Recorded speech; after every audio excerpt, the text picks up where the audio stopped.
Good evening. We begin tonight with a bombshell revelation that has sent shockwaves through Hollywood and beyond. Sources within Netflix confirm that Meghan Markle allegedly attempted to edge out Meryl Streep for the climactic finale of The Crown. Yes, you heard that correctly. Meghan Markle, former senior royal-turned-producer, reportedly pitched herself to play Queen Elizabeth in the series' final dramatic monologue. This is not fiction. This was a real internal push that threatened to upend Netflix's carefully planned send-off. It started as a hush-hush rumor in late 2024, whispered behind closed studio doors. Insiders say Meghan reached out directly to Netflix development executives, suggesting, "What if the finale is seen through my eyes?" The idea was to frame the closing scene around her own journey, an act that would have sidelined Streep, who was already in final script revisions, to portray an older queen in a reflective flash-forward. Netflix initially paused, then quietly froze all updates to Streep's contract. Meetings were postponed, scripts were rewritten, and then the name Meghan Markle began circling casting rooms, leaving producers stunned. Behind the scenes, Meryl Streep was informed of these creative suggestions. Our source describes her reaction as both utterly professional and completely flabbergasted. Streep had prepared for weeks, studying the late Queen's mannerisms and voice. In her view, this wasn't just about optics, it was about artistic integrity. An insider tells us Streep delivered a private ultimatum: "If this becomes a PR circus, I walk away." As tensions mounted, word of the dispute leaked to British tabloids and palace insiders alike. One anonymous palace source reveals the royals expressed concern. This was never meant to be a storyline about anyone else. Suddenly, a covert call was placed not by Netflix, not by Meghan, but by someone with the clout to make executives hesitate. The message was clear: "You're playing with legacy. Don't let her rewrite it." That single call forced a production-wide lockdown. Netflix staff received urgent memos: "Stand by for rewrite. Do not forward drafts outside core team." Meanwhile, an internal pitch deck titled "From Monarchy to Movement" circulated among Meghan's consultants. Slides compared Streep's dignified legacy to Meghan's modern relevance, complete with side-by-side photos and chilling captions, asking who moves audiences in 2025. Within days, the atmosphere in Netflix's offices shifted from confusion to outright panic. Junior writers worried they'd betrayed Streep.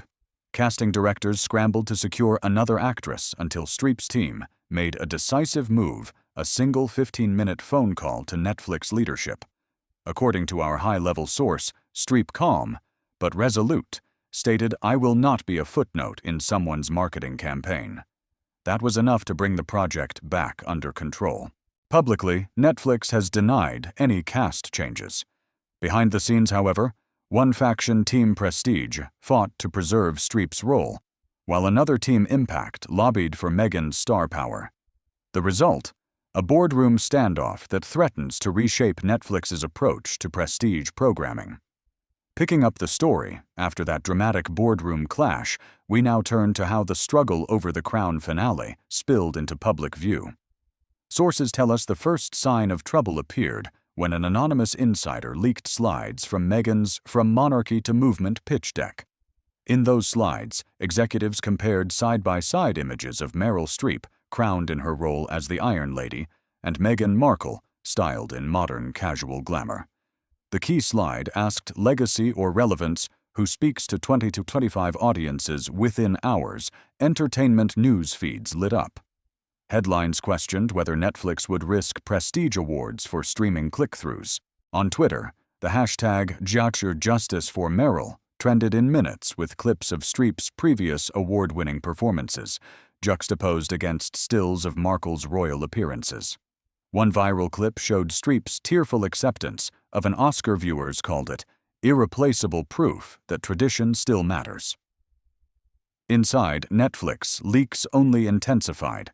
Staff received emergency emails warning, "Do not forward any scripts. We're under strict embargo until further notice." Development executives huddled in small rooms debating whether to honor Streep's contract or pivot to a new untested finale, featuring Markle herself. One executive admitted, "We were frozen financial projections versus creative integrity. It was our worst nightmare." Meanwhile, in Hollywood circles, the fallout grew personal. Leading agents and producers quietly assured Streep they were ready to support her next projects, effectively sidelining any of Markle's producing deals. One A-list director texted a colleague, "If they pull a stunt like this on Meryl, I walk too." At the same time, stories emerged that Markle's team had reached out to several studios with a new documentary concept, The Women Who Wore the Crown, positioning her as the logical successor to Elizabeth Diana and even Streep. Industry insiders derided the idea as self-mythologizing, saying it crossed a line between advocacy and self-promotion. Back at Netflix, the turning point came when Streep made that decisive phone call to a top executive. Her message was simple: "I respect the show and its subjects, but I will not be sidelined for a marketing gambit." Executives describe her tone as calm, authoritative, and final. Within 24 hours, the leaked pitch deck was pulled offline, and internal memos instructed teams to restore Streep's role as originally scripted. On the public front, Netflix issued a carefully worded statement. "No casting changes have been finalized. Meryl Streep remains our lead for the planned finale." Social media chatter quieted, but not before damage was done. Viewers questioned whether the show's producers valued star power over storytelling. Entertainment pundits speculated that Team Impact's gamble backfired, and that Netflix would now double down on prestige by honoring the original vision. As the storm began to subside, production resumed on the final episodes, with Streep reportedly back in rehearsals and script revisions refocusing on her closing monologue. But questions linger. How will this episode address the very meta-controversy it inspired? Will the finale acknowledge the real-world debate over legacy versus relevance? In our next segment, we'll go behind the scenes of that final monologue and reveal how the creative team welded Meryl Streep's performance to a narrative that literally responds to Meghan Markle's attempted takeover. With production back on track and Meryl Streep once again rehearsing her pivotal closing scene, the creative team faced a new challenge, weaving real-world drama into a fictional finale without breaking the show's immersive spell. Sources inside Pinewood Studios reveal that writers convened in late March 2025, huddled around storyboards, debating how to honor Queen Elizabeth's legacy and subtly reference the controversy that had erupted. One writer explained, "We didn't want to air the studio's dirty laundry, but we also couldn't ignore the elephant in the room. Our solution was to craft Elizabeth's final address as a reflection on the tension between tradition and evolution. In this way, the series would mirror its own turmoil, a ruler grappling with whether to preserve history unchanged or to allow new voices to guide the future." Rehearsals took place on Stage 2, where Streep, dressed in regal black, stood before a minimalist, set a single chair, and a softly lit window framing a twilight sky.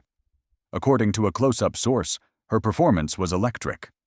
She paused after the first lines, "I have seen empires rise and fall, and I have wondered who carries the torch, when I step aside," then looked directly into the camera, as if addressing every viewer who had questioned her authority. In that moment, Streep transformed controversy into catharsis. Behind the scenes, Meghan Markle watched reports of the new monologue's shoot from her California home. Insiders say she texted a small group of allies, "This address will resonate. It speaks to more than just the crown." Yet when Netflix sent her a private clip, her reaction was reportedly muted. A close friend of Markle's told us she respected how they handled it, but she still feels she could have offered something fresh. Back in London, palace sympathizers noticed the parallels.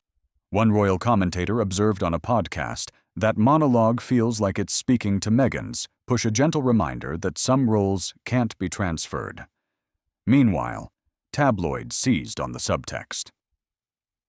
Headlines declared, "Queen's final words, a message to the Duchess, and the Crown's finale echoes real-life drama." On-set tension lingered between cast and crew. An extra recounted overhearing a crew member whisper, "You could cut the electricity in here with a knife," whenever Meryl spoke. Director Benjamin Caron, known for his steady hand, kept the atmosphere professional, but acknowledged the stakes. This isn't just another scene. It's the culmination of 2 years of work and a testament to creative integrity. As filming wrapped, Netflix arranged a private screening for key stakeholders. Executives, writers, and representatives of the Streep and Markle camps gathered in Screening Room A. When the lights dimmed and Streep's closing images appeared, her silhouette framed by candlelight as she delivered her final lines, the room was silent for a heartbeat, then broke into applause. One audience member described it as an emotional reset, proof that the original vision endured. Yet even as congratulations circulated, there was no denying the elephant remained in the room. Insiders report that during the post-screening Q&A, a Netflix executive asked the audience, "Did we honor every voice?" The question hung loudly in the air, a nod to Meghan's earlier ambitions and a reminder that in entertainment, no legacy goes uncontested. And so as The Crown prepares to air its finale, viewers can anticipate more than just period drama. They are about to witness a meta-narrative on power relevance and the enduring question of who gets to tell history's final word. Building on that hushed applause in Screening Room A, the story shifted quickly to global audiences awaiting The Crown finale. When the episode premiered, Netflix's servers hummed under record demand.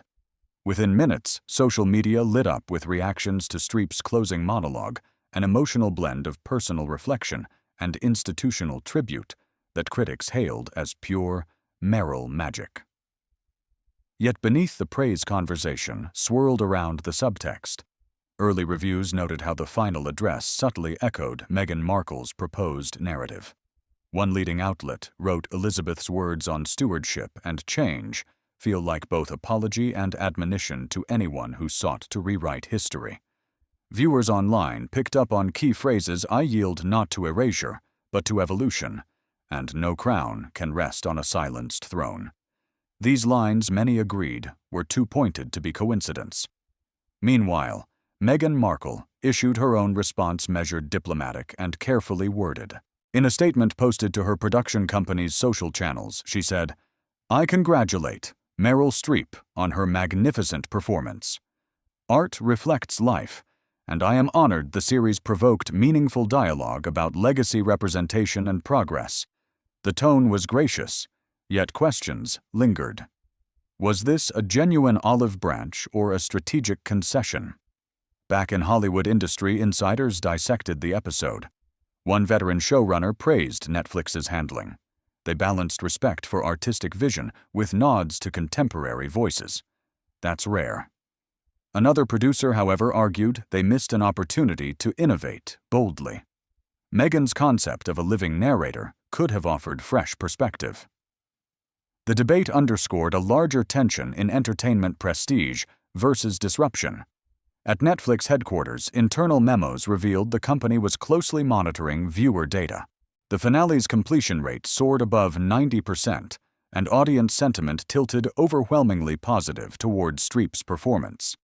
Yet engagement spikes also correlated with articles on the behind-the-scenes clash, indicating that controversy had amplified interest. Simultaneously, new projects lined up for Meryl Streep. Her agent confirmed deals for 2 limited series and a feature film projects that celebrated her legacy and reaffirmed her position as Hollywood royalty. Industry chatter suggested that studios are now more cautious about tampering with established talent, having witnessed how a single call from Streep reshaped a major production. On the other hand, Meghan Markle's documentary pitches quietly lost momentum. Meetings with streaming platforms dwindled, and associates report that several executives expressed hesitation over potential PR baggage. One development exec commented off the record, "We love innovation, but not at the cost of backstage harmony or audience trust." As the dust settled, Netflix circulated a closing memo to staff: "Creative integrity and strategic foresight can and must coexist. We honor our heritage while embracing new voices." The memo, insiders say, was a direct reflection of lessons learned from Meghan's push and Streep's steadfast stand. And so the final chapter of this saga is not merely the end of The Crown, but a case study in power dynamics between talent and platform tradition and transformation. As viewers digest the finale's emotional resonance, the industry watches closely to see if future productions will dare to balance legacy with reinvention as deftly as this one did. Following the finale's debut and the industry's reverberations, one question lingers. What lasting impact will this saga have on storytelling and power within Hollywood? The answer began to surface almost immediately after the credits rolled. In the days that followed, Netflix's executive suite convened for a retrospective summit. Attendees included showrunners, casting heads, and representatives from both Team Prestige and Team Impact. The agenda item that garnered the most debate was titled Casting Controversies and Brand Integrity. One senior executive opened the discussion bluntly. "We came this close to trading legacy for a quick buzz, and it nearly cost us our prestige." A lively exchange ensued, ultimately yielding a consensus statement that read, in part, "Future projects must include clear guardrails around creative input from high-profile collaborators, balanced by contractual commitments to principal talent." Meanwhile, back in Los Angeles, Meghan Markle recalibrated her approach. Our sources report she quietly shelved several development deals, opting instead to focus on a limited documentary series about women's leadership confined to a streaming platform outside Netflix. In private calls, Markle allegedly expressed respect for the lessons learned. True influence is earned, not leveraged. Industry insiders say this new project will emphasize interviews with female trailblazers without casting herself into the narrative spotlight. On the other side of the Atlantic, Meryl Streep's triumph continued to ripple outward. At a memorial gala for a major film festival, Streep delivered a keynote address on artistic collaboration. "Our work demands courage," she told attendees. "Courage to stand firm in our vision, and humility to listen when the story calls for it." Her words were widely interpreted as a nod to the recent events, reinforcing her role not only as a performer, but as a guardian of the craft. Looking ahead, future seasons of Prestige series are already adopting new best practices. One emerging trend is the inclusion of voice of legacy clauses in talent agreements, guaranteeing lead performers a formal platform to respond if creative direction shifts mid-production. Legal experts believe this will become common in high-profile shows, ensuring that no artist feels ambushed by last-minute strategic maneuvers. For viewers, The Crown finale offers more than historical drama. It serves as a masterclass in the dynamics of influence. Audiences have witnessed a real-world drama unfold alongside the fictional one, blurring lines between screen and reality. Social media discussions evolved from debate over casting to broader conversations about narrative ownership and the ethics of storytelling partnerships. And so we close our broadcast with a final thought. In an era where content is king, true royalty belongs to those who respect both story and storyteller. Tonight's events remind us that innovation need not come at the expense of integrity, and that the most powerful voices are those grounded in authenticity. Thank you for joining us on Royal Report Live.